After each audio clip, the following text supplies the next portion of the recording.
Good evening, everybody. Welcome. If I can just go through the usual fire evacuation procedures. I've got the wrong piece of paper. So there are no fire alarms scheduled for this evening. So if the fire alarm sounds, please evacuate the building immediately. The fire exits are located at the rear and the side of this room. Go down the stairs and meet in the War Memorial Park. Can we remember that the meeting is webcast live on the internet?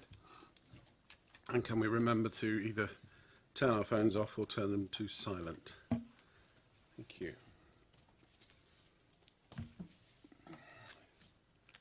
Declarations of interest, are there any? No, thank you. Urgent matters, I haven't been told of any, so I'll move straight from that to minutes of the meeting held on the 19th of December. Are you happy that they are accurate? Thank you. And happy that I signed them as a true record? Okay, thank you.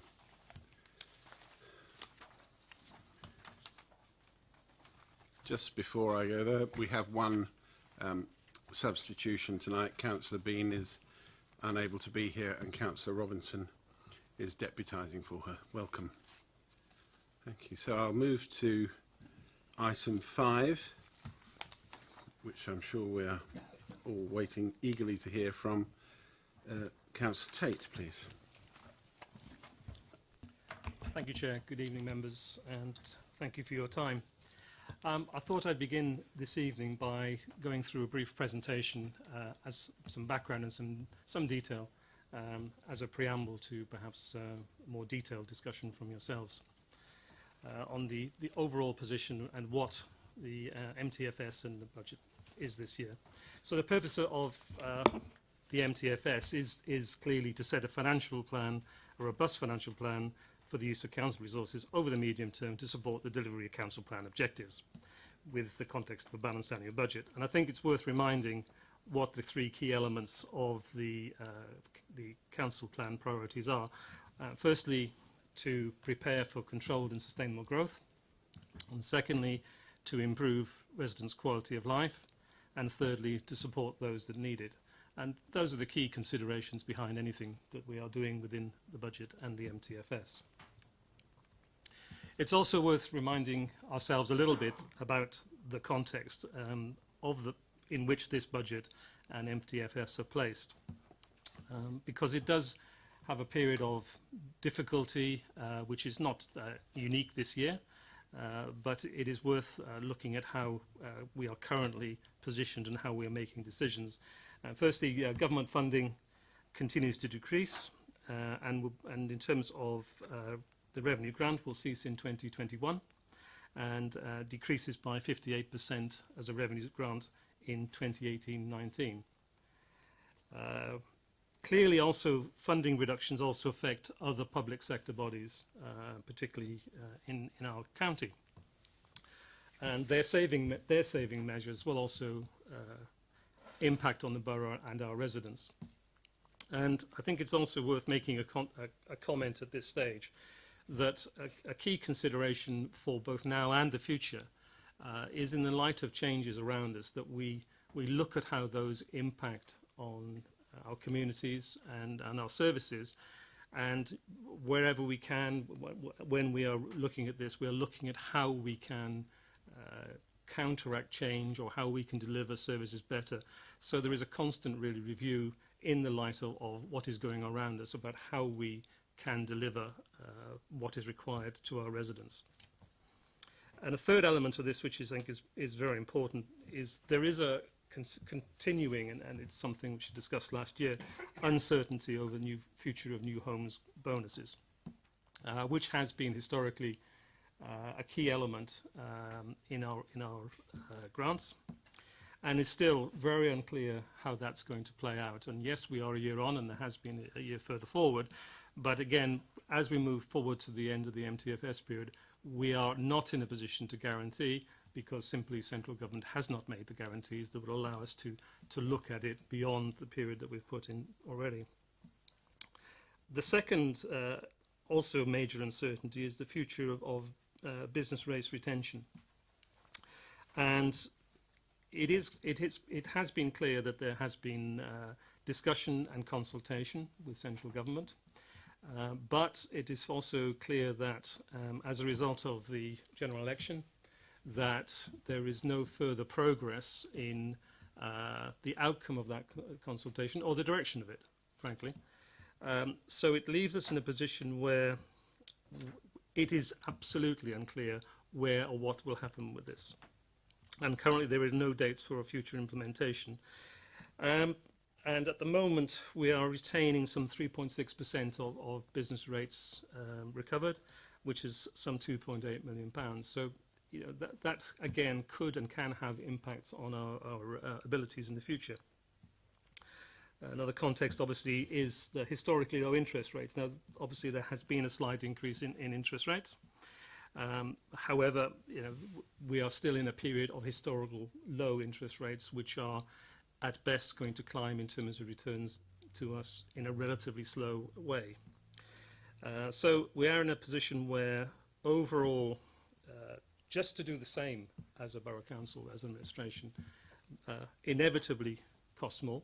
And currently inflation is, what, 2% CPI, 3% RPI. You know, whatever, even just to carry on costs more at a time when we are seeing decreasing income. So there are challenges throughout both the budget period and overall. So what is our budget proposal and approaches?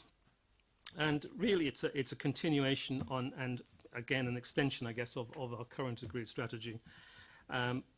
We want to continue to provide high quality services with better value, clearly. It is important that we invest the proceeds of growth in high quality, to provide growth for economic and community benefits, and that in particular where we have NHB and in the future potentially SIL, that those are reinvested where appropriately and possible into the community and future growth. It is a key for this administration that also we continue to have one of the lowest levels of council tax both in the country and in the county, and at the same time to have and continue the highest value spend per head, both in county and in the top 6 in English district councils. So we will want to continue with our basic premise of being a low quality, high service provider. And within this, we also then have to take a long-term view with the financial planning that we have, so that we're providing sustainability and stability. And that's very important at a time of instability, both in terms of future revenue grounds and also in terms of interest rates. And where possible, we want to make the investments in the major projects that will help deliver what is the administration's long-term vision of the borough, such as Manydown, Basingview, Winklebury, and the Leisure Park and Aquadrome. So we have a big portfolio of work to do, as well as providing our day-to-day services. So in terms of new spend proposals, there are investment in growth is some 530,000 in total, including the Basingview redevelopment and smart Basingstoke initiatives. We're also proposing urban regeneration budget of £148,000 per annum, and in addition to this, that we will be looking to support, as I said in the initial premise, those who are most vulnerable. So there is a £2 million additional budget for disabled facility grants, bucks in flood defences and homelessness initiatives. And also that we will continue to maintain the council tax support schemes that are currently in place. And fundamentally, we will continue to invest in new technology with a guide to improve services and save money, which is one of the fundamentals of this administration, how to improve services at the same time as maintaining cost reductions and value. And a local infrastructure fund, we're expecting an additional £1 million within this budget period. So when you look at the funding proposals, fundamentally, again, we have the pretty much the same positioning as last year, which is a balanced multi-strand approach, which includes council tax increases, some use of reserves. We are expecting additional property income. We're also looking for efficiency savings, which have been currently identified. We will continue to look for further additional future savings. and we will use new homeless bonus to support services. And you can see the mix of that, which is identified in Appendix 3. Talking a little bit about efficiency savings, we need to provide key services and protect them and support the most vulnerable. That goes without saying. And in our efficiency savings, we have identified currently some £765,000 worth of efficiency in 2018-19, which will increase to 1.329 million by 2021-22. Some key elements of this, the renegotiated leisure park contract saves some £368,000 per annum. And I think just as a sidebar with this, I think it's very positive. Obviously, it increases our revenue, but it's also an interesting negotiation of how we, as a borough council, have been able both to achieve the goal of cost reduction with a private partner, at the same time is, frankly, increase the value and volume of the services. And I think I regard it in many ways as a template for how many of these negotiations, when appropriate, be done, because they can deliver exactly what we have here. We have identified some staff restructuring cost savings, and we're looking for, in the current proposals, some 12.35 equivalent of full-time out of a total of 579 FTEs over a 4-year period. And that would eventually save some £518,000 per annum.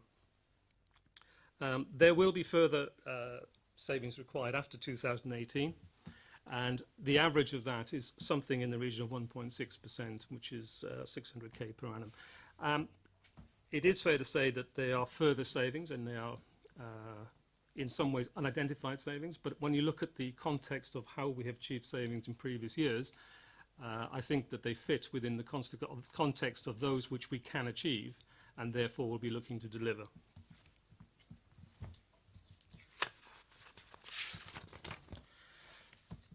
So on this particular slide, you can see the current proposals for New Homes Bonus Grant, which is currently 100% in 2018-19, but in the following years is at 250k per annum to support revenue budgets.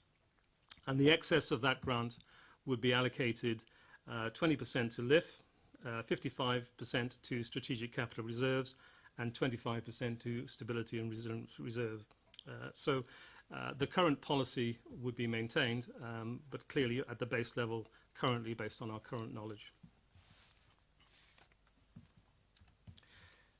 When I move on to council tax, the council tax increase proposal is of £5, some 4.5% over the next 4 years.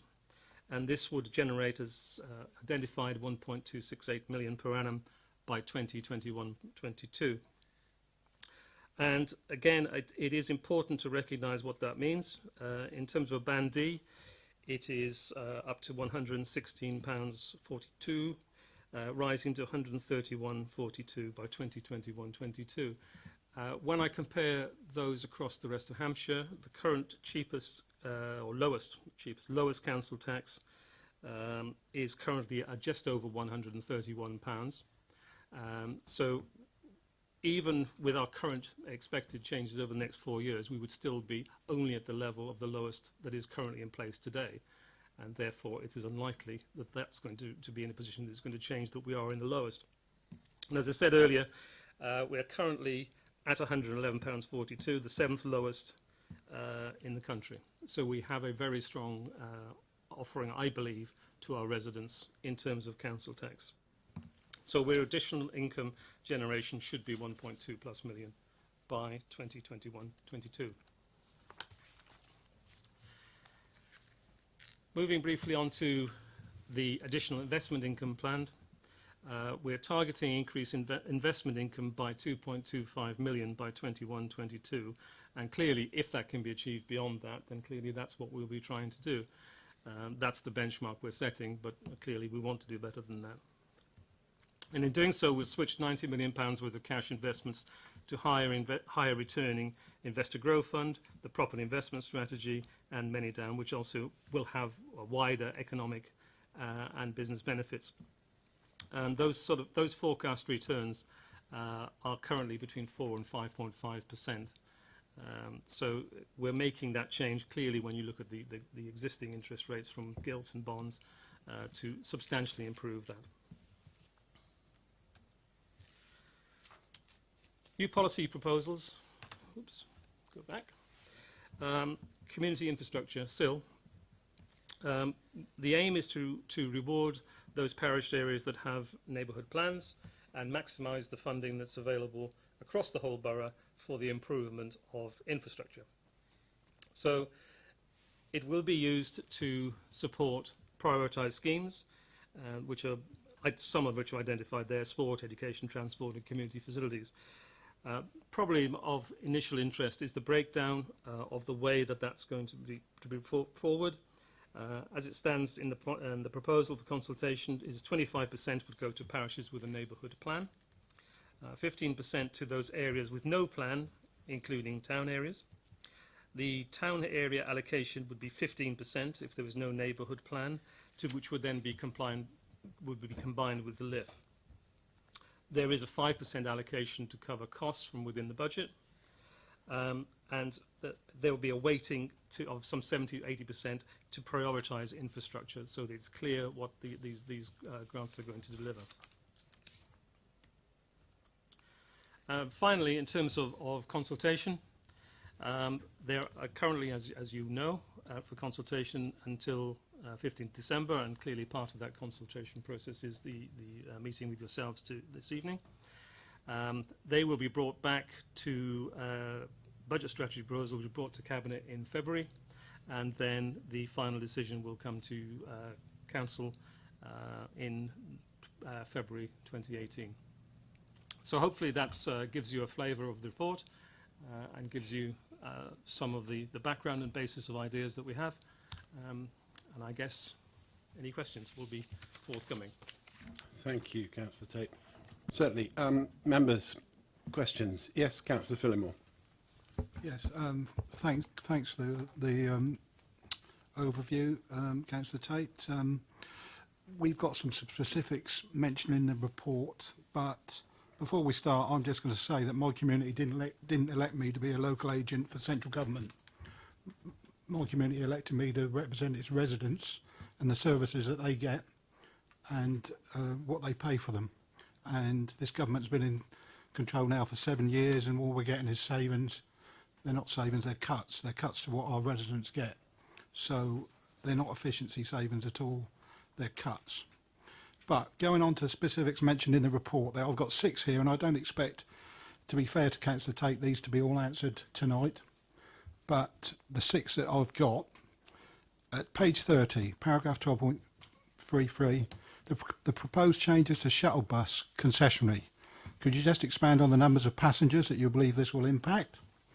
That's the first one. Page 51, 3/4 of the way down, it says all new homes bonus grant received in the year will be used to balance the budgets in 17-18 and 18-19. Can I just ask, in relation to 17-18, what is the amount required to balance the budget, and what's the amount of new homes bonus expected to be received? Point 3, page 52, SIL, where it says the town allocation 50% if no neighbourhood plan to be combined with a LIF.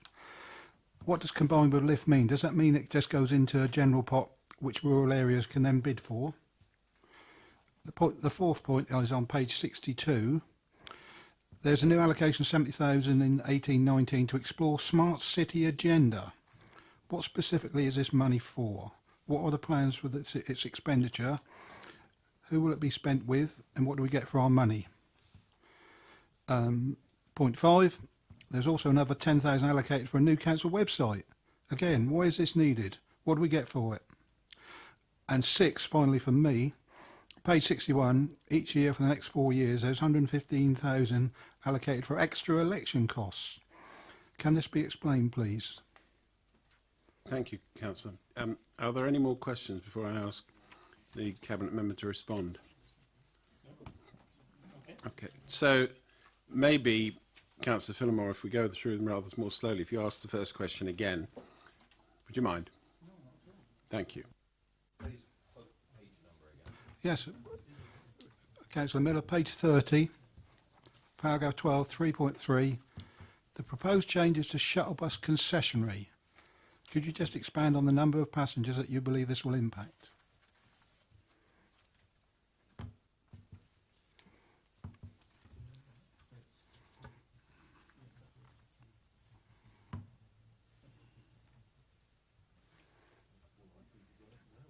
With the number, Councillor Fillmore, we're going to have to come back to you with the actual number. I understand the point you're making. Do we have it to hand here? Probably not, is the answer to that. On page 51, 3/4 of the way down, it says all new home bonus grant received in the year will be used to balance the budgets in 17-18 and 18-19. Can I just ask, in relation to 17-18, what was the amount required to balance the budget, and what was the amount of new homes bonus expected to be received?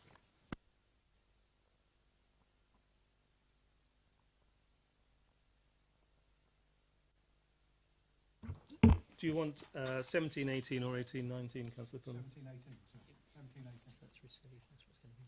Yeah, no, it's good that you want 17-18. Oh.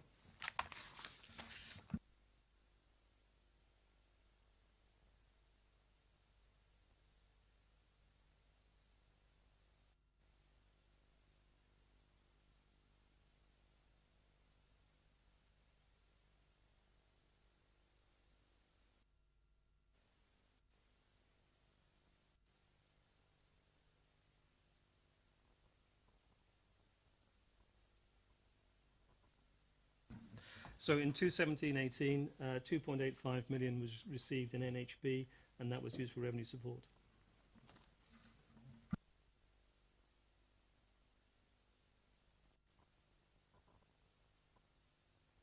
Back to question 3 then. This is on page 52. It's where it says the town area allocation, 15% if no neighbourhood plan, to be combined with a LIF. The question is, what does a combined with LIF mean? Does it mean it just goes into a general pot, which rural areas can then bid for?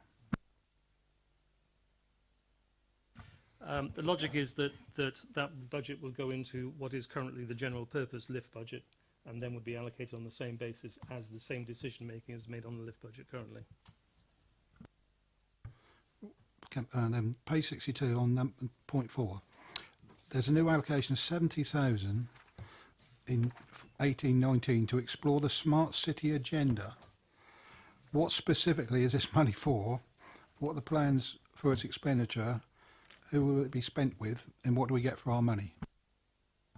Okay, the smart city agenda, I can't at this stage say that there is a programme in place which is identifiable by entity that we'll be dealing with, or by consultancy, or whatever else it is. But fundamentally, the smart city agenda is how to position Basingstoke at the front end of what is the current IT revolution, and how that can be utilised for the benefits of both residents and in terms of cost and value reductions within the council area.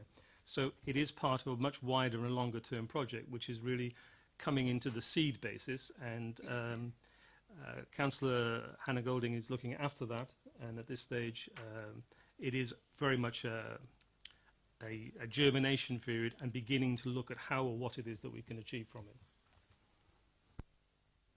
Right, point 5. There's another 10,000 allocated for a new council website. Why is this needed? What do we get for it?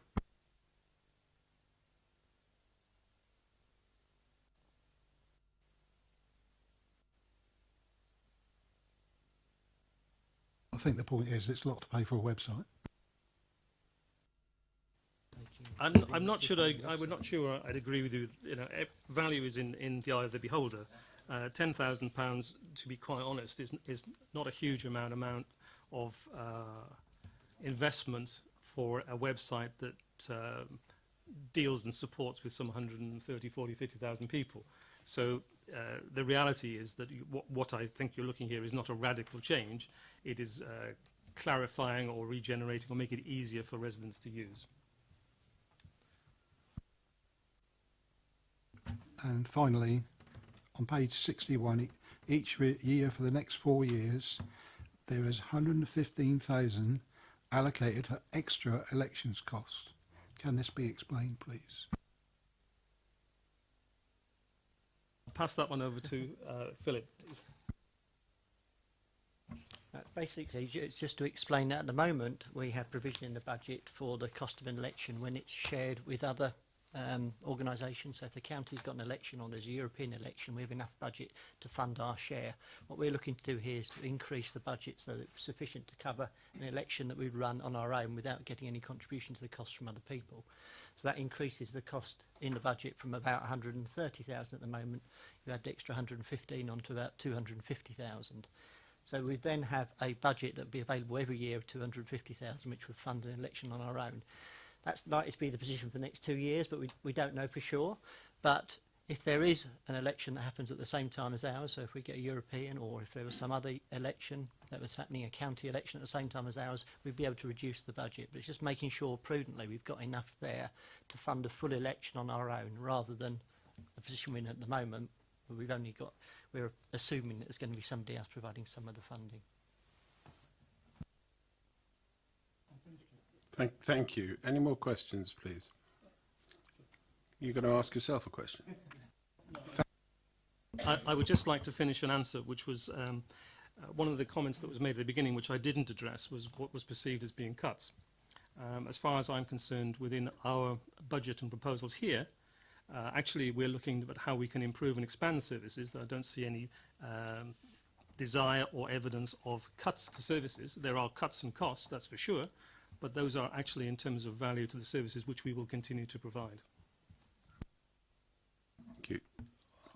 I hope the residents of Overton's community bus listen to that. Thank you. Councillor James. Thank you, and thank you for the detailed medium-term financial strategy. It's the best one I've read this week by a long way. I'm a little bit concerned. New homes bonus unclear and business rates unclear is probably not what we imagined when we got a strong and stable government, but there we go. We also have, of course, county. They're looking at changing the way they do on-road enforcement, looking at taking it over themselves. From memory, I don't think we actually raise a lot of revenue from that, because I think residents' parking permits are at cost. That was an agreement a few years ago, but obviously enforcement has some issue. Has that been factored into the fees and charges in terms of, is it going to make a big amount that we should worry about? Have we looked into it? I mean, county are equally unclear, but has that been explored?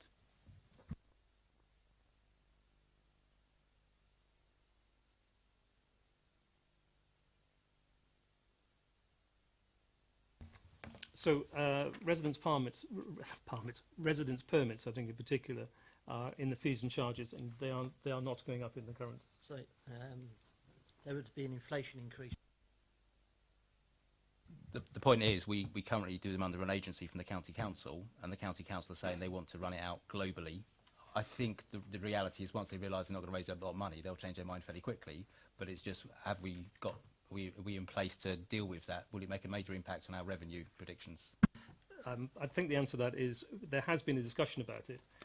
I'm not sure that we would look at it and say that it was going to make a significant impact on the budgeting considerations, and there would be no real impact in the overall budget strategy from doing that.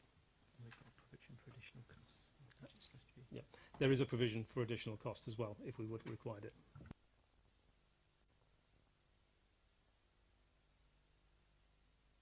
Have you another question? Yes. Thank you, Chair. Inflation. I think you based your medium-term financial strategy on inflation of 2%, and I think we got, is it RPI is 2.9, CPI 3.9. Obviously, following the Brexit referendum, inflation's gone up massively, the fall in the pound. Normally, you have a little thing in here that says the 1% impact on inflation would be whatever, and I'm struggling to find it in here. Clearly, we're already, I think by 2021, £1.7 million worse off because of the higher inflation we're suffering at the moment. It's cost of Brexit, unfortunately, which I never supported. Can you give me an idea? Because, I mean, normally I know when inflation goes up, interest rates go up. But when we went into recession, it took a while for interest to come down because longer-term investments still have the same return you bought in at, whereas inflation is a bit of an instant impact. We're now having the opposite, where our interest rate income is not going to go up as quickly as inflation. So just understand what the impact would be, sort of 1% increase Because I think if your financial strategy is 2%, we're running at 3.9%. How does that fit, and where do we end up? Okay. First of all, if you have a look at Appendix 2, you asked a question more specifically about the annual impact of a 1% change, and that's identified in Appendix 2 on page 47. However, in the wider term, there are assumptions within that which are based on a 4-year period. So over a 4-year period, currently we'll be looking at a 2% general inflation, 1% on suppliers, 3% on contracts, and 3.5% on recharges. So there is a mix of inflation within that to come out with the central case assumption that we're working from as far as the MTFS is concerned. That's consistent with the government targets. And that lies with government targets as well. Carry on, Councillor. I'm looking at page 47, and I still can't see the 1%. I can see RSG grant funding, council tax, fees and charges, rental income, all the other stuff. Couldn't see inflation, but I might be blind. But there we go. You've answered that question. If I understand this right, if new homes bonus does get chopped, at the moment, obviously this year, the entire new homes bonus is supporting the revenue whilst we adjust to meet the sort of difficult times we're in. After that, the only sort of payment into capital for capital investment is going to come from new homes bonus. In the old days, when I first started, every year the revenue budget had a £500,000 contribution or £1 million contribution to capital, so we could have these big schemes. Are we saying that if new homes bonus stops, we have no way of making any contribution to capital, and that we won't have a capital programme in 3 years' time when we've run out of money? Okay, so beyond NHB, we would potentially have SIL, we would have 106, and other maybe more specific grants. But clearly, once you start with NHB dropping down, whether or to what extent those both support it or develop it further is not clear at this stage.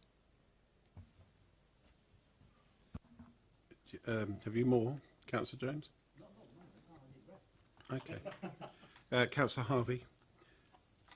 Thank you, Chair. I've got some specific questions, and I've also got some general questions related to the presentation. Just picking up on the SIL point, I'm slightly confused at how you would combine SIL and LIF when SIL is specifically related to the Section 123 list that is defined in the local plan and will be defined by the inspector, and you would be combining it with a LIF fund that has a general application process. Logically, legally, we would be in trouble, would we not? Because we are obliged to spend it according to the list, and you have to vary the list in order to achieve new capital expenditure. So just in the first instance, I'd like to understand how you could combine a SIL with a LIF without getting out of the Section 123 obligations. And if you have a way of getting out of those obligations, I would love to know, because it's quite an interesting point to explore. I think that's a very good point. What we can spend SIL on is limited to what's shown in the 123 list. So I think that's something they're going to have to look at more as we develop the policy. So when we're looking at the money that's allocated from the combination of the SIL and the LIF schemes, it's going to have to be to the types of schemes that are included on that 123 list. But there's more work that perhaps needs to be done on that in terms of coming up with the actual allocation process for the SIL funding when it arrives. With respect, can you see the contradiction in what you've just said, with all respect? And can I just put on record, actually, before I start asking difficult questions, can I thank the officers and your team, Philip, for all the work that you've done on this? I do appreciate it. I have got some awkward questions, so I will continue with them. What I struggle with on that point is that if you are combining what is a general fund where people can apply for various projects that would logically fall outside of SIL, that's one thing. When you combine the monies, you are overly complicating and potentially legally leaving yourself open to challenge by developers who would be providing the money through SIL, because there would be no guarantee. You cannot, unless you have clear budget lines and clearly separating the two, define the two. In which case, why combine them? Logically have two separate pots that then give you no legal challenge. I think it's incredibly dangerous that you would try to combine the two, bearing in mind what a private developer would do. And we are often warned that in terms of Section 106, let alone SIL. And SIL is far more regulated than you could ever hope that Section 106 is. But yet again, it's just, for me, I don't understand that. That's just one point on that particular question. just to come back from that, I think from what you said, Councillor Harvey, I understand both the concern and if there is both inaccuracy or inadequacy in the way the proposal has been put forward, then clearly we will take that back and take a review of it which says, okay, and if necessary, come back to the committee and explain how that, or write to the committee and explain how or if that will either change or be brought forward. Thank you. And on that point, in terms of the actual 15%, the issue, I guess, is that it's designated in the context for the town area. And were that to be in a general pot, then the town area yet again loses out in the context that everybody can bid for it, which is great if you live in a rural area because you get 2 or 3 slices of the pie. Not so great if you're in a town area. I understand your comment, and again, I think it is a point that's worth. Yeah, I can see exactly what you're saying and understand what you're saying. Yeah. And on the basis of that, if I could just talk about the relationship between the Basing View proposal that's in the budget for the £530 that you identified in the presentation and the £148,000 per annum for urban regeneration. I'm just conscious of this money for Basing View. In any way, shape or form, does any of that relate to the restructuring of the lease for Fishrun after they've withdrawn their challenge to the JR by any chance? And in the context of that £3 million that we've already invested in the American Hotel, where does that 530 grand actually get spent on Basing View? I'm interested in that, particularly in comparison to only £148,000 being allocated for urban regeneration. And I know of an awful lot of wards that would benefit from urban regeneration, and that isn't going to stretch very far. Firstly, the regeneration, the 148,000 is an annual budget, and I think it's fair to see that as a starting point, which largely starts putting in place the basic infrastructure to start delivering and identifying regeneration. It is not per se a regeneration budget. Okay. As far as the other issues are concerned, the 530,000 is. Yeah, it is not specific. It's overall the undeveloped sites and the station approach. So it's not a specific site allocation. I think that's my issue with it, because in terms of the strategy, and obviously there's been various reports and comments made about it, if it isn't specified, it then leaves it wide open to concern about how the money would be spent on top of the millions that we have already invested in Basing View, which nobody's argued with until we started back in an American Hotel. Particularly over our sports centre. My concern is, if we're doing that, fine, and there's research and there's work to be done on Basing View, I'd like that to be more detailed, and if it's, forgive me, if it's not yourself, then the portfolio holder should give us that, I think, to justify the budget line. Flip side to that, if we're seeing it as an identifying potential for regeneration, again, and I did note as well, forgive me, that the number of staff you indicated, 12 full-time members of staff out, we're actually significantly increasing the members of staff within the regeneration team. There is an awful lot of recruitment taking place at the moment in that team. So as much as you've identified 12 FTEs out, there's also a significant amount of recruitment going on at the same time. So again, it's just the overlapping things of this, it isn't clear. And I'd like it to be a lot clearer so we could have a proper accounting trail for it. Forgive me, it may not be yourself, Councillor Tate, it might be another Cabinet member that needs to respond to that. Okay, in general terms, the 530,000 doesn't work on existing projects. It's looking at new areas, which would be split over station approach. There are also, again, some work to do with the smart city concept. They're also looking at a Love Basingstoke. So there's a wide range of things within that one £530,000, but they don't refer to existing budget allocations.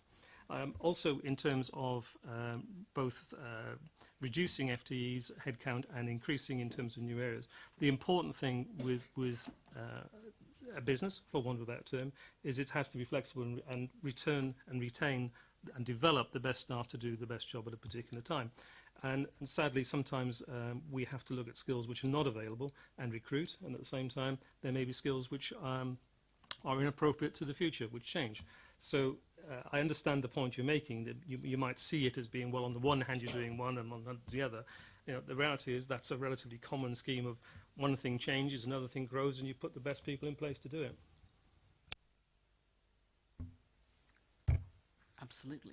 Still doesn't answer the question about the relationship between and the monies that are being spent. And we'll come back to that.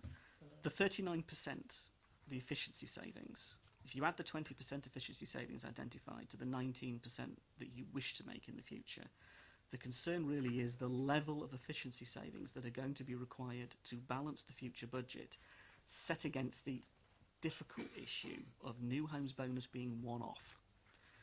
Now, the county have gone down a road where they are shedding services like no one's business. They are getting out of the business of being in local government. I don't want us to be in a position where we are similarly so stoking a fire for the future. Now, 40% efficiency savings is a huge number in an organisation such as ours, and new homes bonus is one-off. What I don't see is where you square that circle at the moment from what you've presented in the paper. I might be being a little bit less, maybe a bit confused. I'm not quite sure, but let me just answer to a couple of things. First of all, in terms of efficiency savings, we've identified 2018-19, and then we go 19-20 and onwards from there. So it is true that efficiency savings we have identified and unidentified. I think the key point is, first of all, I don't accept that the premise of efficient savings is cuts in services. There is no indication from what we're doing so far that that has been the case, and therefore it is wrong to draw the conclusion, in my opinion, from our history, that services are going to be reduced because we have cut costs. That just hasn't been available. So I think I need to sort of be pushing back and say, well, it's easy to say that, and it is true that Hampshire County Council have in consultation their own issues. But from our point of view, we are looking to make a robust defence of our electorate in terms of its services and the value that they have. And that's the way that this is constructed. Now, in terms of easy or difficult, frankly, if we were an organisation that could make easy cost savings, your question should be, why haven't we made them already, and why haven't we done it a long time ago? So, yeah, I don't think it's going to be straightforward. But the one thing that I'm very encouraged within those that work in this operation is that they are very receptive to change, and that change has produced good results already in the transformation area of cost reduction, indicating no change. In fact, in some cases, an increase in services. So, and I'm looking here at things like grounds maintenance, where we have a lot of costs, and those areas are producing internal cost savings, value benefits, which are really important to the generation of the direction of this operation in the future. So, yeah, we have to be careful. I have no doubt about that. I mean, the easy thing is to destroy things. But actually, I think what we're doing currently is we have a difficult job to do, but can we do it? I believe we can, and the history says we can do that. Just as a point of information, really, Councillor Tate, sometimes cuts do mean service cuts, and I can give you a number of examples where, for example, WASP's clearances, now the member of the public is given a phone number to ring, we don't pay for it. The same with rats, and the same with collections of large rubbish. They are all service cuts, which has resulted in savings, but not directly to the customer. I stand corrected, Chair. No problem with that. Equally, we are continuing, and has been, in terms of services such as weekly bin collections, we build on our budgets to be able to maintain the level of services we have. Councillor Harvey. I'm happy to wait for somebody else, because I've asked a lot of questions, but I would like to come back with some more. Okay, appropriate Councillor time. Tilbury. Yeah, a couple of questions. On page 41, 2.82 waste contract, you've got a provision in there, retendering provision for £400,000 a year, which is, I don't know, pretty almost, well, it's quite a big chunk of the existing contract. But I was on the panel that looked at these, the waste retendering, and we were told categorically we would get a better deal and we'd be paying less money in future. So what do we know now that's different to what we were told 6 months ago or a year ago? Because this seems to be quite a big potential increase in the costs there for something that's, we're already paying some of the highest waste collection costs in the country. That's the first question. At presently, we're in the middle of a procurement phase, and what you see on the document is what has been agreed previously, in terms of budgeting for the whole process. It is fair to say that when the final procurement takes place, even though we have made our views very clear as which way we're going to go, the financial considerations of that will change. So that's where we are today. I suspect by the time we get to February, I would hope and believe that we'll start seeing those revised figures. And the second question, on page 60, the SIL charging structure. Oh, I lost a page now. Oh, okay. Where have I gone to? Oh, I see. Yeah, here it's on the planning development, increased income from community infrastructure levy.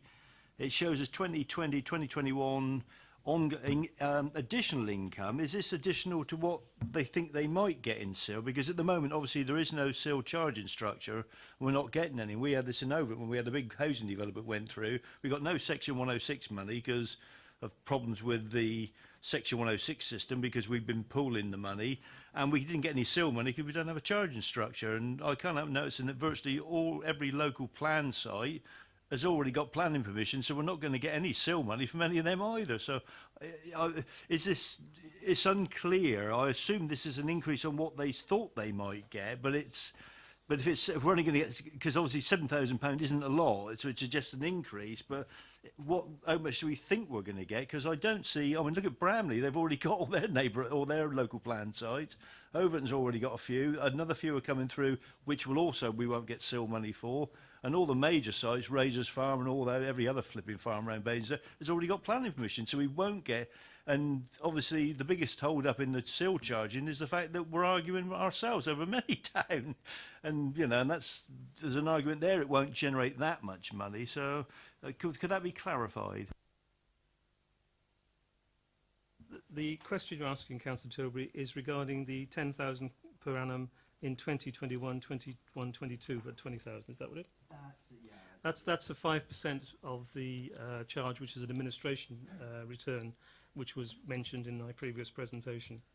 Oh, so it's not a... Yeah. No, it's a 5% of the total, which is then retained as the administration budget. Thank you. Kevin, you wanted to say a couple of... You don't? You sure? You're absolutely sure? You weren't going to change your mind? No, okay. One more chance? No? Okay. It's Councillor Richards. Thank you, Chairman. So, Councillor Tilbury has already asked the first question. I've also come across the waste collection contract re-tender provision, so thanks for that. And I just have another small point here, just for my own interest. Just that's on page 41, and on that table of cost pressures, you've got pension cost rate increase and then pension cost past service cost. What actually is the pension cost past service cost?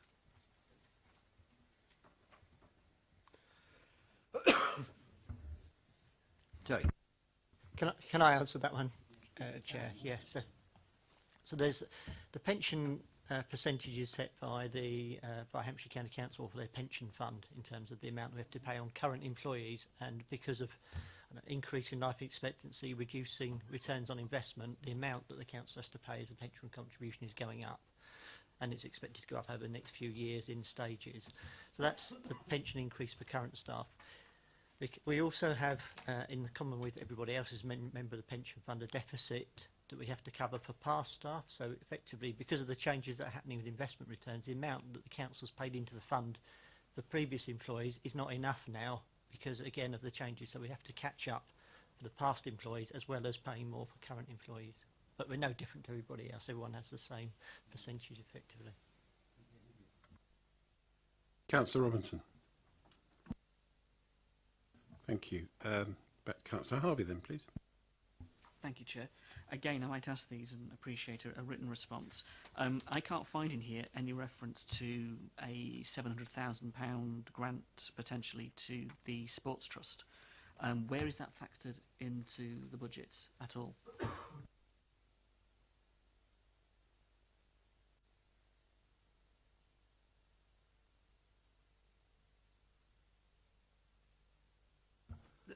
Councillor Harvey, are you referring to the current budget? No. Or a new budget?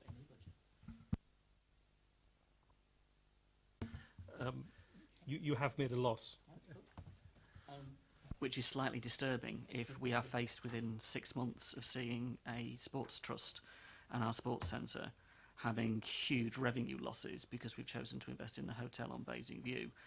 They are adamant that it's going to cost them the best part of £600,000, and if there is no provision in this budget to support them, what do they do? Do we expect them to go under? Because the 70 odd grand we are giving them isn't going to come close to meeting the crisis they're facing. We either do the hotel and screw them over, or we support them and give them the money they need, like we give the Anvil, to back them up. But if it isn't in the budget, where do we find the money from? Well, clearly, you're answering your own question in one way, in that there is no budget, so you're making a statement about what it is that they may or may not do. That's a different question altogether. I think if you look at what our provisions are within our current budgeting, that in fact we continue to support the Sports Trust. We are supporting the community in more general terms. You're making a specific case in point, but that is not covered in this budget. Thank you, Cameron. I appreciate that. I'm concerned about it, but appreciate the honesty of your answer, and thank you for that. We'll come back on that in a future meeting. Question just on something I picked up regarding the Vision 2050 thing that's going on. Again, it's just an expenditure point. We have asked questions about how this money has been spent so far, and particularly the expenditure to date, and maybe you could give me a written response, I'd appreciate it, as to how the money has been spent, because we noted that the 16 grand that's been spent in September with a company called Human After All Limited, who refer to themselves as Human After All is a design agency based in London. We clarify the complex to inspire the positive change. It's within the budget, it's within the papers, it's not specifically to a page count, it's within the budget. Could we just understand what the 16 grand has been spent for? Because it's a sizable amount of money being spent on a design agency in London. It's in the budget. Well, follow the news. Do you know, can you point to it, Councillor Harvey, or not? It's under the 2050 reference in the budget. The money that's being spent on the Vision 2050 is quite clearly there in terms of that budget line. I'm asking a specific question of it, and with respect to written So answer. it's there under, it's, Chair, I'm not going to be barracked by the Tories on this. I'm asking a straightforward question of the Chair, through you, of the Cabinet Member, of a line in the budget in the NTFES related to Vision 2050. Okay. All I'm asking for is an answer to a question. thanks you, Councillor Harvey. Could you just tell me where you're looking at to answer this question, so that your colleagues know what they're doing? I'm not looking at it, Chair. You're not. I'm just wondering where it is, because I think if I'm right, there may be a budget line for Vision 2050, but I don't think you'll find, if there is, then please point it out to me. But equally, if there's a line which is in this report about an individual company and its expenditure, I'm not sure that that's there either, so I can't really answer your question, can I? That really does beg a question, because if we're going to scrutinise the budget and we're going to look at individual lines, it's what's within them that matters as much.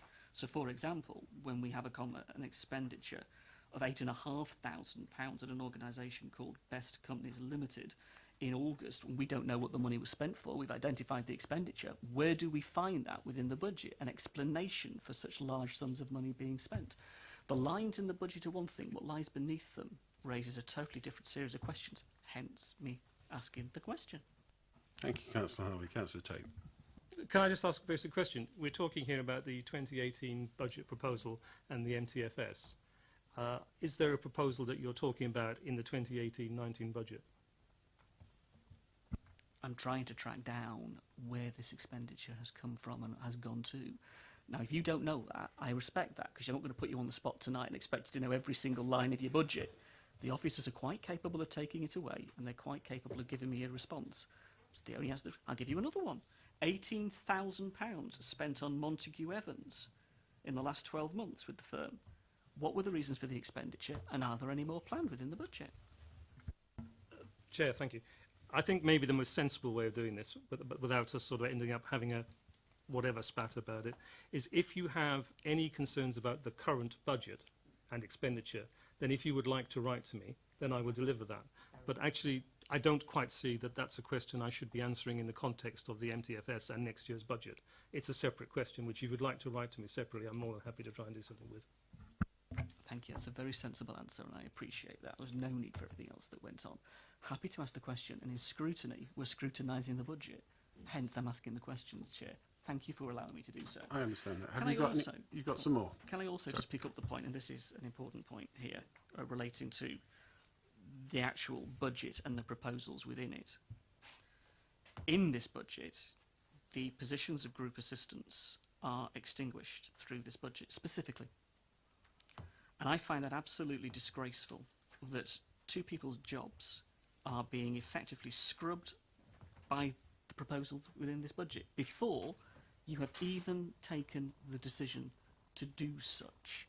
Would you not agree with me that that is in an appropriate way and in an appropriate process that is being followed? What you see in Appendix 3 is a proposal for consultation for cost savings within the budget. As with any other cost saving, it is a proposal that's in the budget. I'm not sure I should go further than that, in that it is at a point in time where the administration has looked at all its cost savings, and that is one element of them, and it's a proposal which will be consulted and in due course will come back to Council for a decision. Well, that's a very interesting answer, and thank you for that, and I'll come back to that in another place. In terms of the particular point, I think the concern we have with the budget and the concern we have with the process that's taking place is the manner in which this is being gone about. Debated at full council. It was incredibly complicated at full council. The issues of the staff being discussed there, and we all know the meeting was adjourned, and it's going to be heard again, allegedly, at the adjourned meeting in December. So prior to the item appearing on the agenda, there was no discussion, nor with group leaders.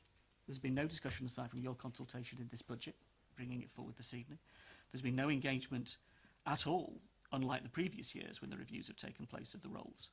So, therefore, I want to propose, Chair, that the whole committee, if they agree, that the Chair of Scrutiny urgently contacts the Chief Executive, calls on him to use his powers within the Constitution and his influence with executive members to facilitate a discussion with appropriate members of the Council in order to minimise any protracted debate and meeting at full council. There has been no consultation and engagement on this at all, other than the pronouncement of the leader of the council in an email.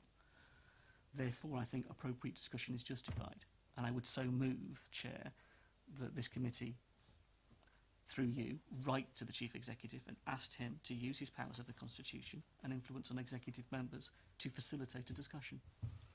Okay, thanks. Do you wish to speak to that, Councillor Robinson, or I would, yes. Thank you. I don't think, certainly from my perspective as a councillor on this committee, that is the role of this committee in that context. Tonight we're assessing the budget proposals and the medium-term financial strategy before us.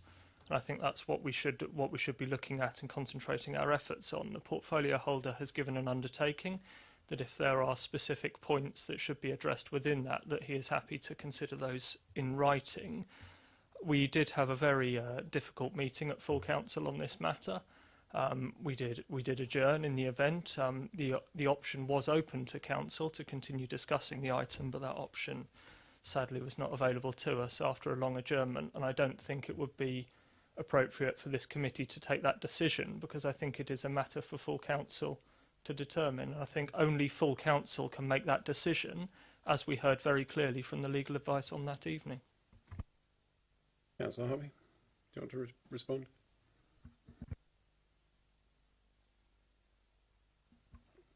Yeah, difficult that, Councillor Robinson, because we didn't actually reach the item on the full council agenda. Councillor Phillimore.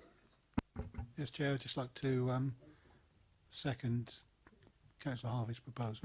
Thank you. We'll come back to it. Councillor Tate, you. Just for a point of clarification, you mentioned that there would be 2 FTEs in staff reduction. It's 3 FTEs. Thank you. Councillor James. Yes, Chairman, I think I'm down to speak back on this paper eventually, but I wanted to chip in on this point because I don't think Councillor Harvey is suggesting that the whole strategy goes back before. He's raised one idea at one point, £136,000 saving that is obviously quite a sensitive saving. And for some bizarre reason, and I can't work out, I think perhaps the council leader's losing it, you know, if you look, by example, we have the medium-term financial strategy. It's gone through Cabinet, it comes to us, then it will go to full council. Once after consultation, it goes back to Cabinet. I think it goes back to CEP as well, and then it goes to full council. That's how we make decisions. We have lots of discussion, debate, opportunities for discussion, debate, and scrutinise it in great detail to make sure we get the best outcome for our residents. In terms of the political assistance, at the 11th hour, literally as the council papers were going to press, we were notified that that was going to be on the council agenda. It's not been to any committee. It wasn't discussed even in a group leaders committee. A report was prepared, the most biased, one-sided, pathetic example of a report you will ever see in any authority, was put before Force Council with false information and misleading information. Frankly, it was a great embarrassment, and I'm grateful that the Mayor perhaps stopped us voting on something so appallingly presented. I think it's absolutely right that we look at it. Why the council leader didn't put forward to, or the portfolio, I think one of the cabinet members did it, put forward to council that we review the support given to councillors, that would have been fine. You can do that, and we should look at what support we give to councillors. In a subsequent group meeting, we've had the council leader say, we are going to look at that. After we've made this decision, we're going to look again at what we do instead, which might be the same thing. So there will be support. So we're not going to make the saving because he's saying we might be spending money on a different support that maybe, you know, 2 people working for all councillors or whatever. So we have this badly prepared decision going to full council. We are the only committee now that can stop the council looking bloody stupid. And it is our job to stop the council looking stupid. And I think it makes absolute sense that we as a committee of grown-up responsible people actually have a look at the report, make sure we look at actual information and scrutinise what we should be doing about supporting councillors, whether what we have at the moment is correct or not, and doing a proper, robust decision-making process that we do on everything else apart from this one single issue. And I really don't understand why this single issue is treated differently. So that's my point. I think it's absolutely right, Councillor Harvey says. I think, as Chair, you should be asking to see that information. It's our role to do scrutiny, and we should do scrutiny before it goes to full council. Half the councillors, you know, the only pre-decision scrutiny of that decision has been apparently a Conservative group meeting. I have no idea how many people attended. Clearly, Cabinet have less use for group assistant because they have officers to hand. A lot of the new Conservative councillors never have dealt with a group assistant, wouldn't know what one was. Councillor Harvey and I weren't invited to the Conservative group meeting, which keeps happening. So I think, you know, it's our responsibility to check it, to make sure the council's doing the right thing. Thank you. I've got Councillor Golding and Councillor Robinson. So, Councillor Golding. Just to say, I will disagree with Councillor Harvey's proposal. I would have loved to discuss this. We had a chance to discuss it at the last full council meeting, and due to a lot of fuss being made quite unnecessarily, we were denied the opportunity of discussing it. So I think if people want a discussion off the record with the leader, then I'm sure they can ask, but they don't need us to be passing a resolution tonight. And as Councillor Tate has explained, it's entirely proper that as this is currently a proposal for discussion and consultation through the MTFS, that the figure should be in there. If it's thrown out as a result of consultation, it'll go away and you'll have to find another 130,000 or whatever it is. But I object to the proposal that's been put. Okay, well, we haven't put a proposal yet, but thank you. Councillor Robinson. Well, I haven't put it. I think Councillor Golding's covered off most of what I was going to say. I mean, the decision on this particular item is a political decision. It was a political decision that was taken back in the early 2000s by the then administration to create these posts. It is a political decision to undo it. It is not necessarily a decision that should be taken by a committee. It is a decision of full council to decide what support is provided to members. And I certainly think it is right when we're talking in the context of just under 20%. That's 20% of our efficiency savings this represents. So it is a significant cost that is being considered in this budget, and I think it's absolutely right to do so, but it is, due to the nature of this, a political decision for full council to take, not for this committee. Thank you. Councillor James? Well, I don't think I'm suggesting this committee take the decision. I just believe we should pre-scrutinise the decision. If you look at the report, there is no impact assessment on what other costs might pass to other officers or anything. All decisions we make are political, and most of them fall down, apart from those that under our constitution fall to the cabinet members or cabinet as a collective. Most decisions have to go to full council, but we don't just stick them there. They go through a process, a robust process of scrutiny, giving members chances to ask questions and challenge it to make sure when we make that decision, we make the best decision, fully informed.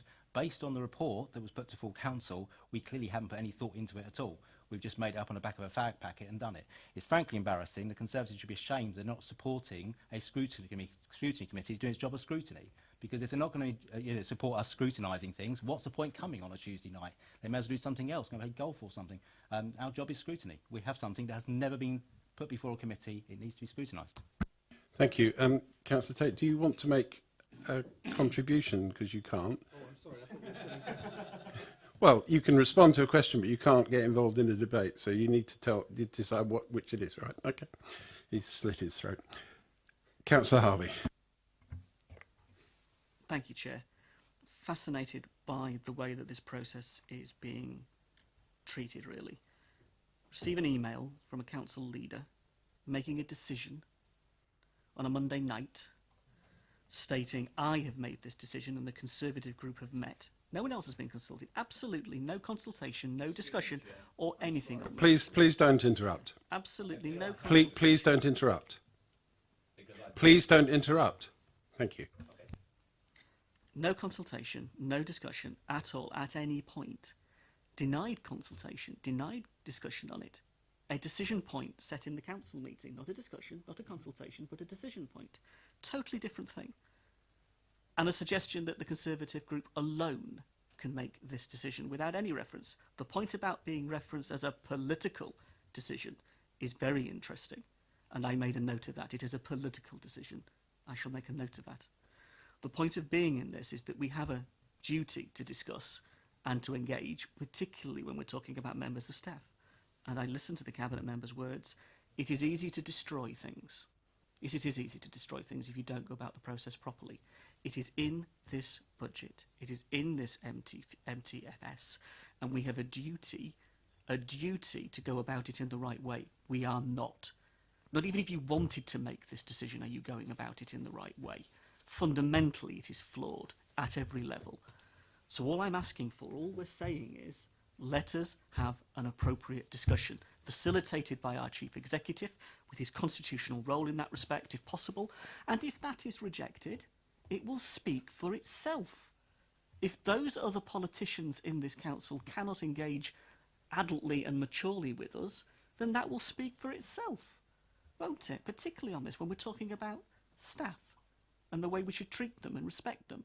As I've said this evening, thank you, Philip, for the work your team have done on this. We may disagree, and I may have a disagreement with you about some of the issues, but it's not with you, it's with the politics of what you're suggesting. I think the way we treat staff in that respect is important. So I make the point, Chair, and I've moved it, that we have you right, if you're willing, and the Chair and the committee vote for it, to have the Chief Executive attempt to facilitate an appropriate discussion on this. Nothing is more reasonable than that. Okay, thank you. So we have a proposal and it's been seconded. I also know that Councillor Miller wants to speak and Councillor Robinson wants to speak. So, and so does Councillor Tilbury. Okay. I'll let those three people speak and then we'll put the motion to everybody. And if there are further speakers, then we'll have that. So, Councillor Miller, please. Thank you, Chair. And I apologise for interrupting like that. Maybe I shouldn't have done. The reason I did is what I found very disturbing is you were being talked at for a start. Okay, you're used to that. Good. But I'd like to repeat that in what we're doing this evening is reviewing this complete budget. If we take the suggestion that's been put forward this evening, we should examine every single line of this budget that causes concern over staff or anything else. It would take us all night, and it's been, and that's not the point of us reviewing this budget this evening. The points have been well made, and the questions have been asked by Councillor Tate and to Philip Hood tonight, and various written answers will be given. However, on this particular subject, all we have is a line item.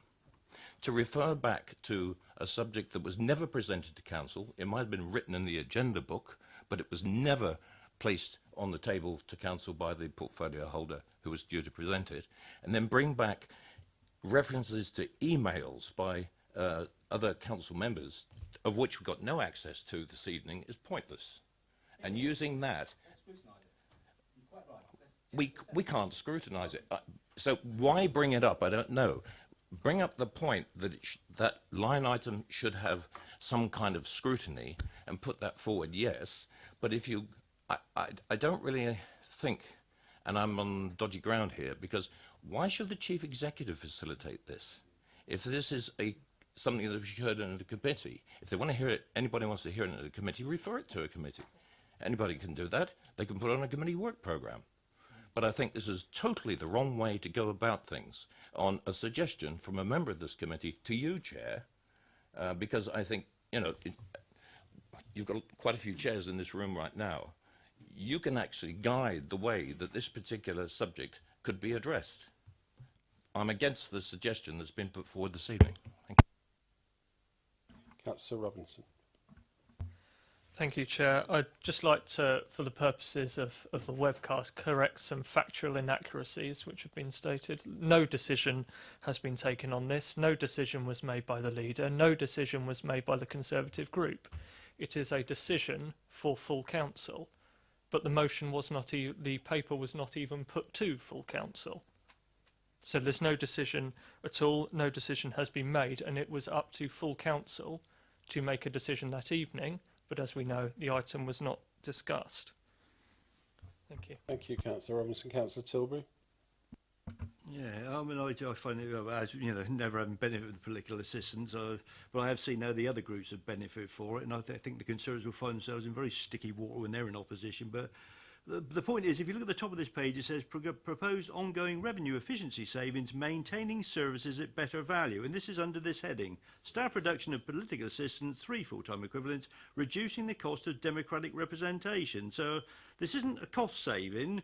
Or it's because the implication is we're going to carry on doing the same thing, but we're going to do it more cheaply. But how is that going to be achieved? Well, we were told very categorically that the leader was talking about doing something different, and you know, so you would still get that there. So there won't actually be a saving of £136,000 potentially, because they were looking at maybe getting other people to do this. And that's the point of this. There has been no scrutiny because it was some half-cocked idea he dreamt up and just dumped on us at the last minute. It's actually quite shocking the way this has been done. And the fact that this is people's lives makes it even worse. I mean, to treat our staff like this is absolutely bloody disgraceful, in my opinion. But the point is, this is contradictory, you know, because the implication is this will save us money, whereas what he said to us is very clearly that this may not save money because we may just do things differently and more fairly. And of course, as an independent, we've always been keen on that because we've never had any sort of political assistance there, but which is an issue of the law, which, as I pointed out to him, his government brought in some time ago, which is why it's called the Widdicombe Report, funnily enough. But the point is, you know, there may be a better way of doing this, and that's what we're talking about, but that isn't what this is. This is done as a cost saving. And the report that went to full council made it very clear that this was just a way of saving money. There was no discussion in there at all about, you know, providing similar levels of service to the councillors. There was no talk of that at all. This was just a straightforward cost saving, get rid of the 3 people and the one that isn't there on the Conservative group and save money, which is fair enough if they want to do that, that's up to them. But the point is, that isn't what it says here. Thank you. Thank you. Councillor Harvey. In terms of whether this is a cost saving or not, at the last conversation on this, we were led to believe that cost savings had absolutely nothing to do with it. This was a matter of principle. Ethics. Absolute principle. Ethics. This is a principle issue. Nothing to do with cost savings. So which is it?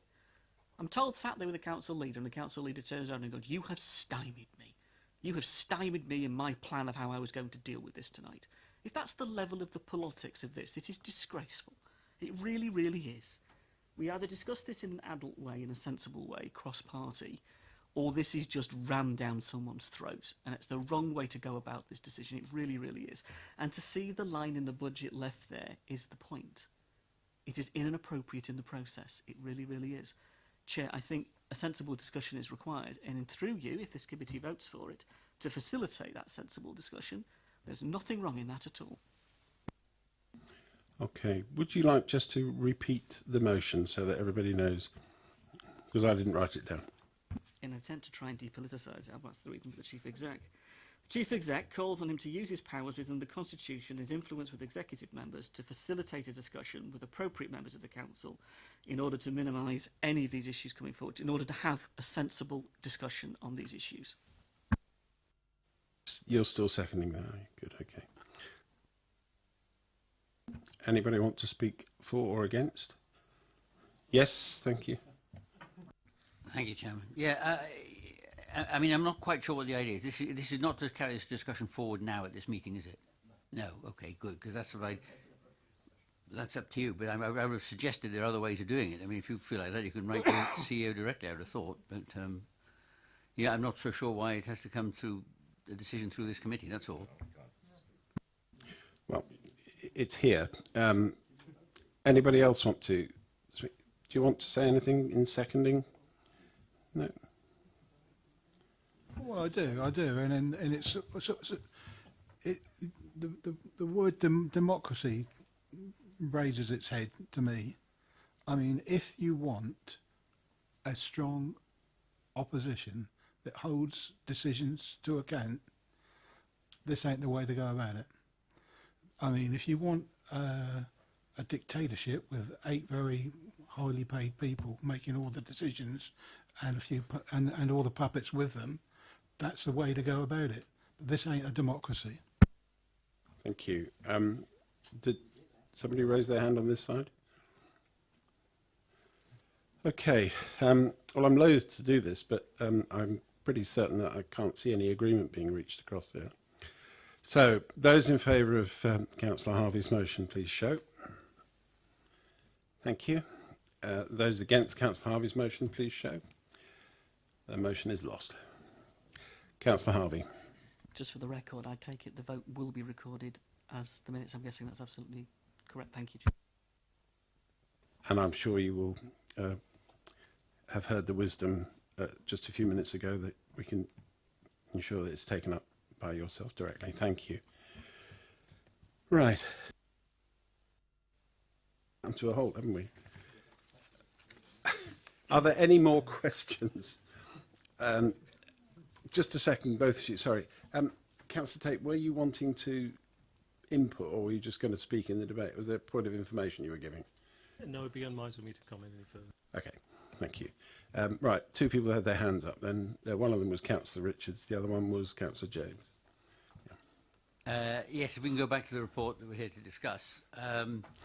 Again, on these liners, I just noticed this one thing here, communities and community safety, regarding general parish grants, parish councils to fund the cost of their own elections. Has this actually been discussed with the parishes? Are they aware this is coming about? And I don't actually know how much it costs to put on a parish council election, but presumably there's a certain amount of advertising, publicity required, which has some cost and so on. But any more information on that one? I don't believe it's been discussed directly with parishes yet, but there is a parish liaison meeting coming up shortly, and I believe it's on the agenda for that as a proposal.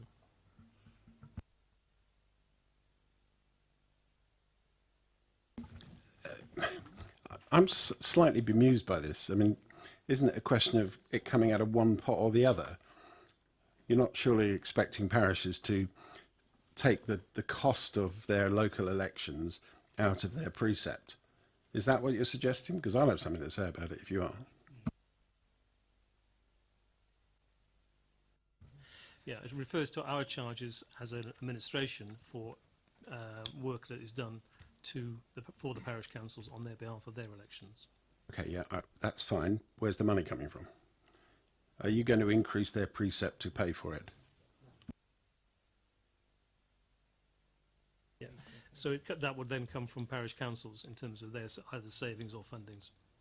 Are you going to increase the parish council's precept, the money that we give them, in order that they can fund it? Otherwise, you're deducting 15 grand from everybody. So from the point of view of grants, there are no proposals to increase grants to parish councils, and therefore, in due course, they will be looking to how they will increase their costs. It's their decision as what the parish precept would be. Councillor Tilbury and then Councillor Phillimore. Yeah, thank you. Thanks to Councillor Richards for raising this, because I missed this bit. But I would just make the point that, I mean, for a parish council like Overton, with a precept of £50,000, that sort of thing, you could possibly live with this. But Steventon, where they don't have a precept, would that mean they're not going to have elections, or they're going to have a precept just to have an election? And even the smaller ones, like Laverstoke, the very small councils, often their total precept is a few tens of thousands, or a few thousands of pounds. But the cost to run an election will be the same for all of them, relatively. But the reality is we don't have any elections anyway. We have enough trouble getting people to stand without the fact that they're having effectively there's a cost to putting on those. I mean, I know potentially if the elections tend to be at the same time, but at the moment, in theory, you could have an election for each seat that came up, which we do on the borough. They're never uncontested, are they? Funnily enough, all the parties can find the money to throw at by-elections, but parish ones, there tend to be no elections at all. It's very rare. Actually, I was elected in the by-election, but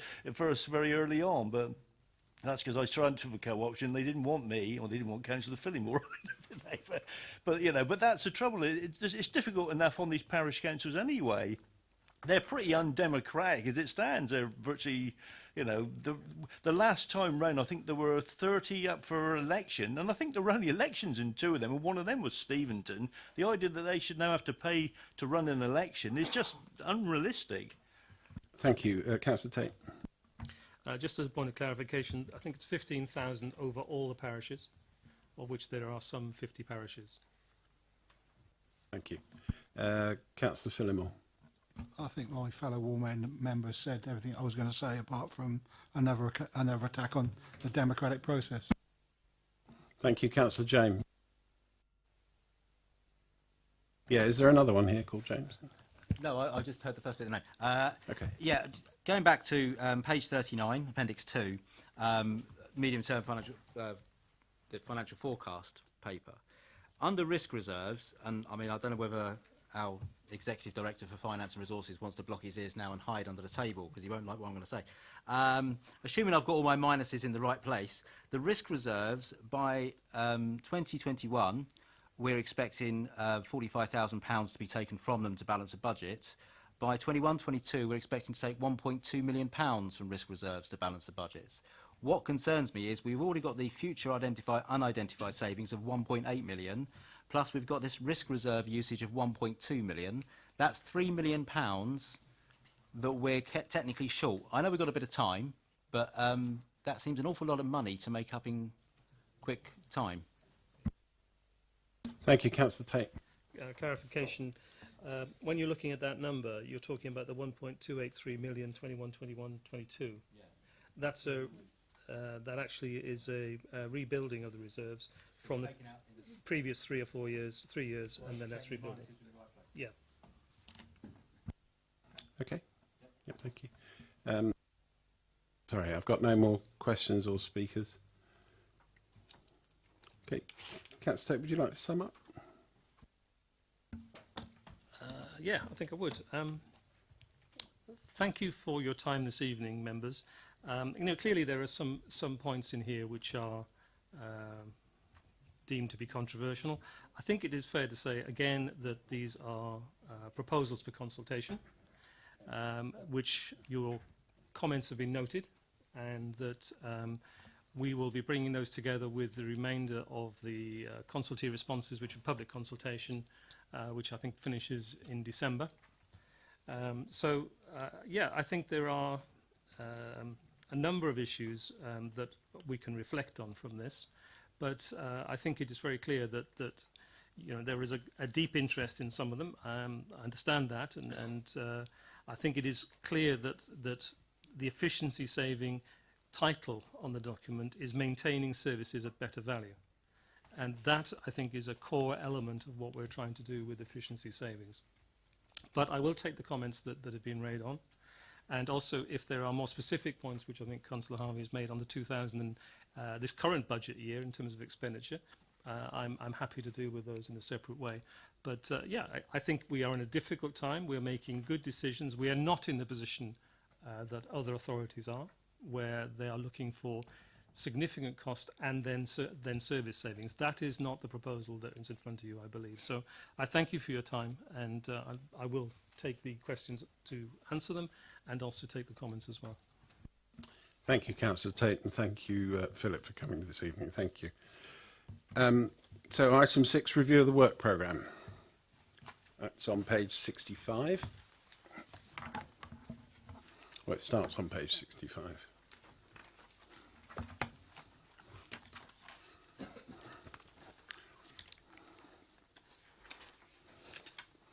Okay, so we've got on page 67 some items for programming, and we've got plenty of space for those two there, I think. So are we happy to put member officer protocol and elections update? It's just the elections update goes into the 23rd of January meeting, not March. And the member officer protocol says May 2018. Could we not bring that to April? That's No?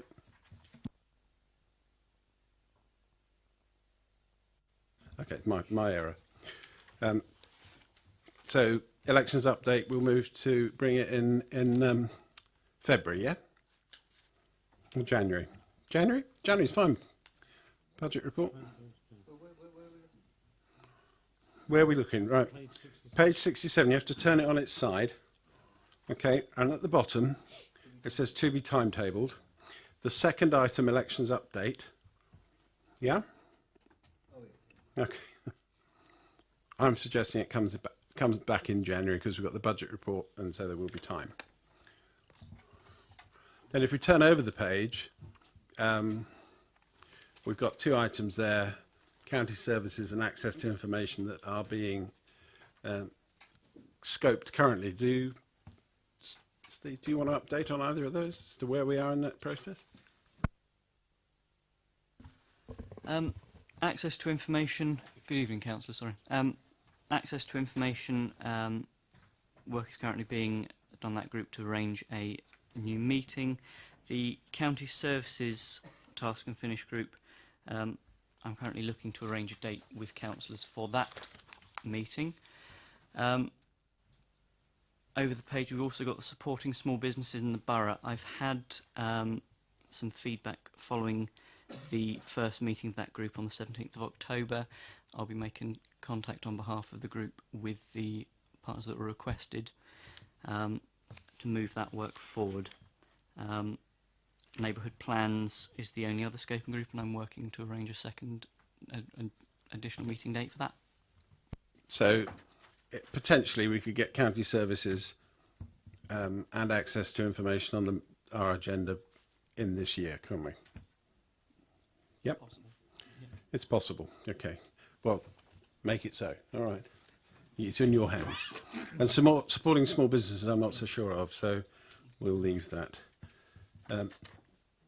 Neighbourhood plans. Sorry.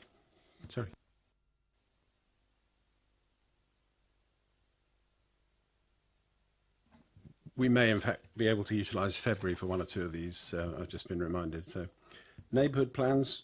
That's scoping. Is that likely to happen? Councillors Phillimore, Tilbury, Robinson, and Golding. They're all here. Do you guys want to fix up a date to meet? Yeah. Okay. Brilliant. Thank you. No other issues on work programme. We don't wish to exclude anybody. We haven't got any confidential items. So thank you everybody for your patience and contributions. Have a safe journey home, and probably a very nice Christmas, although I'm not sure we meet. Yeah.